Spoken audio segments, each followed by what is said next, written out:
Hello friends, Diwali पे मिठाइयाँ तो हर घर में बनती है, लेकिन इस तरीके के नमक पारे भी हमारे घर में जरूर से होने चाहिए। बहुत ही सिंपल और आसान सी रेसिपी है। तो चलिए सबसे पहले इसके लिए एक छोटा सा मसाला तैयार करते हैं। तो ये लहसुन फ्लेवर का होगा। तो उसके लिए लेंगे 8 से 10 लहसुन की कलियां, एक छोटा चम्मच डालेंगे साबुत धनिया, एक छोटा चम्मच अजवाइन, एक छोटा चम्मच सौंफ। अब इन सारे चीजों को दरदरा पीस लेंगे। आप चाहे तो इसे सिलवट्टे पे भी पीस सकते हैं। तो ये देखिए हमारा फ्लेवरफुल मसाला तैयार हो गया है। अब इसे बाउल में ट्रांसफर कर लेते हैं। अब इसमें डालेंगे 2 कप बेसन। तो ये नमक पारे हम बेसन से ही बनाएंगे। साथ में डालेंगे स्वाद अनुसार नमक, एक छोटा चम्मच चिली फ्लेक्स। आप इसकी जगह पे मिर्ची का पाउडर का भी इस्तेमाल कर सकते हैं। साथ ही इसमें डालेंगे आधा छोटा चम्मच कश्मीरी लाल मिर्च, ये कलर अच्छा देती है। 2 पिंच हींग। अब यहाँ पे डालेंगे 2 बड़े चम्मच तिल। आप कोई भी तिल का इस्तेमाल कर सकते हैं। अब इसमें डालेंगे 2 बड़े चम्मच तेल। 3 चम्मच डालेंगे कड़ी पत्ता, जिसे मैंने बारीक काट लिया है। और अब इसमें डाल देंगे 1 छोटा चम्मच काली मिर्च। अब इन सारी चीजों को अच्छे से एक बार मिक्स कर लेंगे। अच्छा, मैं यहाँ पे एक चीज डालना भूल गई हूँ। यहीं पे डालेंगे आधा छोटा चम्मच हल्दी पाउडर। और अब इन सारी चीजों को अच्छे से मिक्स कर लेंगे।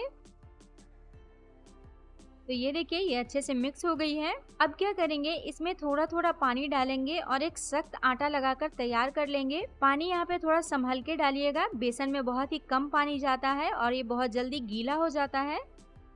तो ये देखिए एकदम सख्त आटा लगाकर मैंने तैयार कर लिया है। अब क्या करेंगे, इसे ढककर 10 मिनट के लिए ऐसे ही छोड़ देंगे। तो ये देखिए 10 मिनट हो गए हैं। वापस से इसे एक बार मिक्स कर लेते हैं।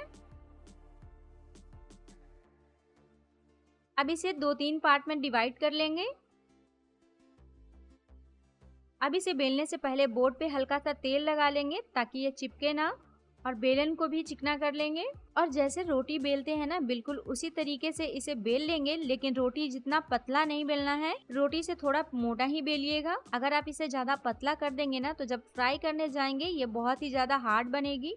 अब एक फोक की मदद से इसमें छेद कर देंगे ताकि ये तेल में जाते फूले ना। फ्रेंड्स, अगर आपको मेरी मेहनत पसंद आती है तो प्लीज वीडियो को लाइक कीजिएगा, क्योंकि आपका एक लाइक मुझे मोटिवेट करता है अगली वीडियो बनाने के लिए। और चैनल पे नए हैं तो चैनल को सब्सक्राइब जरूर कर लीजिएगा।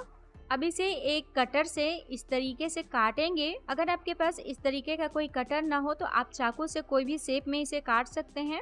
ये देखिए अब इसे निकाल लेते हैं और ये जो बाकी बचा हुआ आटा है इसे वापस से बेल लेंगे और ऐसे ही काट लेंगे।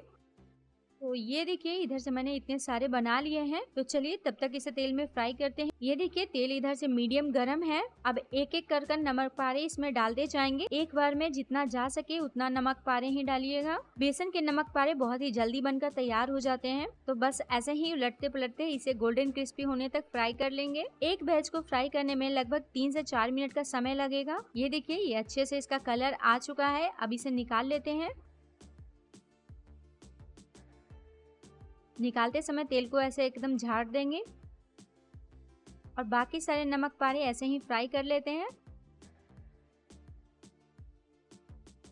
ये देखिए इसके आवाज से आपको पता चल रहा होगा ये कितनी क्रिस्पी बनी है। अब जैसे ही ये ठंडी हो जाएगी, आप इसे एयर टाइट कंटेनर में भर कर 15 से 20 दिन तक खा सकते हैं। तो फ्रेंड्स, मैं मिलती हूँ आपसे ऐसे ही नई वीडियो में। आप अपना फीडबैक मेरे साथ जरूर शेयर कीजिएगा।